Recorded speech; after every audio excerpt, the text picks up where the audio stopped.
यह 80 साल का बुजुर्ग अभी अभी 6 करोड़ यूरो की लॉटरी जीत कर आया था, लेकिन खुशी इतनी ज्यादा हुई कि उसकी सांस ही अटक गई। जब देखभाल करने वाली नर्स रीना कमरे में पहुंची तो उसकी नजर बुजुर्ग के हाथ में पकड़ी लॉटरी टिकट पर पड़ी। इतनी बड़ी दौलत देखकर किसी का भी मन डोल सकता था। रीना का भी डोल गया। उसने सोचा कि अगर वहाँ मौजूद 2 लोग भी इसे बांट लें तो दोनों को 3-3 करोड़ यूरो मिल जाएंगे, जो पूरी जिंदगी के लिए काफी है। लेकिन दूसरी नर्स मेहर अलग सोच रखती थी। उसका मानना था कि इंसान को अपनी सीमाएं नहीं भूलनी चाहिए, जो चीज उसकी नहीं है उसे नहीं लेना चाहिए। दोनों के बीच बहस चल ही रही थी कि तभी तीसरी नर्स आयरा भी वहाँ आ गई। उसने सारी बात सुन ली। उसका कहना था कि जब वह भी इस राज की गवाह बन चुकी है तो उसका भी हिस्सा बनता है। रीना पहले आयरा को चुप रहने के लिए 1 करोड़ यूरो देने को तैयार थी, लेकिन आयरा इतनी भोली नहीं थी। उसने साफ कह दिया, या तो सब बराबर बांटेंगे या फिर मैं सबको बता दूंगी। इतने में कमरे का दरवाजा फिर खुला। इस बार वृद्धाश्रम के निदेशक और कर्मचारी जावेद अंदर आए। मेहर को लगा कि अब यह तमाशा खत्म हो जाएगा। उसने तुरंत लॉटरी टिकट उन्हें देते हुए पूरी घटना बता दी, लेकिन टिकट पर जीत की रकम देखकर निदेशक का रवैया बदल गया। उसने कमरे में मौजूद लोगों की गिनती की और बोला, 6 लोग हैं तो हर एक का हिस्सा बनता है। यह सुनकर मेहर स्तब्ध रह गई। बाकी सभी लोग खुशी से झूम रहे थे, लेकिन मेहर बार बार यही कह रही थी कि किसी मृत व्यक्ति का पैसा चुराना गलत है, मगर अगर एक भी व्यक्ति राजी न होता तो पैसा बांटना संभव नहीं था। रीना और जावेद जानते थे कि मेहर दिल की बहुत नरम है। वे उसके सामने रोने लगे। उन्होंने कहा कि मरने से पहले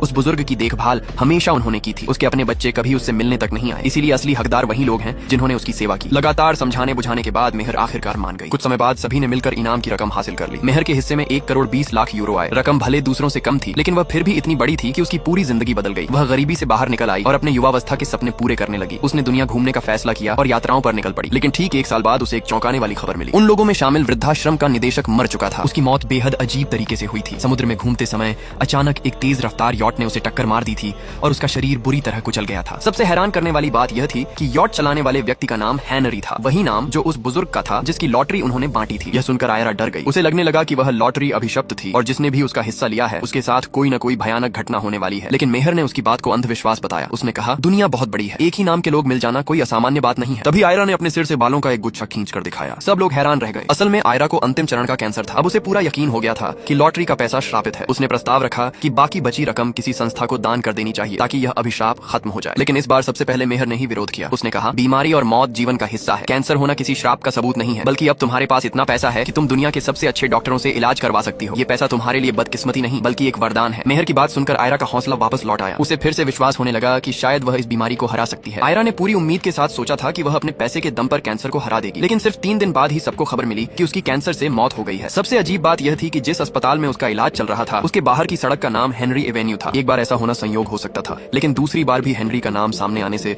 सबके मन में डर बैठ गया। अब तो यह किसी श्राप जैसा लगने लगा था। पुरुष देखभाल कर्मी जावेद घबरा गया। वह बार बार कहने लगा कि उन्हें पुलिस के पास जाकर सब सच बता देना चाहिए और पैसा हेनरी के वारिसों को लौटा देना चाहिए, लेकिन मेहर उसे रोकने की पूरी कोशिश कर रही थी। जब जावेद किसी भी कीमत पर मानने को तैयार नहीं हुआ तो गुस्से में मेहर ने उसे थप्पड़ मार दिया, लेकिन उसे अंदाजा नहीं था कि बात इतनी आगे बढ़ जाएगी। जावेद संतुलन खो बैठा और सीढ़ियों से नीचे गिर गया। मेहर के मन में एक खतरनाक विचार आया। उसने सोचा कि शायद यह अच्छा ही हुआ। अगर जावेद मर गया तो कोई भी पुलिस के पास जाकर सच नहीं बताएगा। लेकिन तभी एक और अजीब बात हुई। जावेद की लाश के पास एक फूड ट्रक खड़ा था जिस पर बड़े अक्षरों में हेनरी रेस्टोरेंट लिखा हुआ था। ऐसा लग रहा था कि हेनरी नाम सीधे मौत का कारण तो नहीं बन रहा, लेकिन हर मौत के आसपास किसी न किसी रूप में मौजूद जरूर था। ये देखकर रीना बुरी तरह डर गई, लेकिन मेहर अचानक उसके सामने घुटनों के बल बैठ गई। जैसे कभी सब लोगों ने उसके सामने घुटने टेक कर पैसे रखने की विनती की थी, वैसे ही अब वह रीना से मदद मांग रही थी। मेहर बोली कि वह जेल नहीं जाना चाहती, इसलिए वह चाहती है कि रीना उसकी एक आखिरी बार मदद करे। वे दोनों मिलकर जावेद की लाश को ठिकाने लगा दें और बाद में सारा पैसा दान कर देंगे। रीना ने डरते डरते उसकी बात मान ली। दोनों ने मिलकर लाश को कार में रखा और शहर से दूर एक ऊंची चट्टान के पास पहुंच गए। सीट बेल्ट पहनाने की बारी आई तो मेहर ने चाल चली। उसने कहा कि कार की बॉडी बहुत ऊंची है और वह अंदर तक नहीं पहुंच पा रही। उसने रीना से मदद करने को कहा। जैसे ही रीना कार के अंदर गई,